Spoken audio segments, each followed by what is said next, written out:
ஏற்கனவே பழனி பாபா அவர்கள் பேசுகிற இடமெல்லாம் பிரச்சனை வருகிறது, வெடிக்கிறது.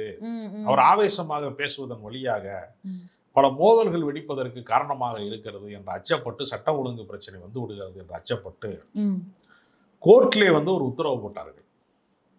அது போடப்பட்ட உத்தரவு என்னன்னா, மனிதர்கள் கூடும் இடத்திலே நீங்கள் பேசக்கூடாது என்று கோர்ட்ல உத்தரவு போட்டாங்க. மனிதர்கள் கூடுற இடத்துல தானே பேசக்கூடாது.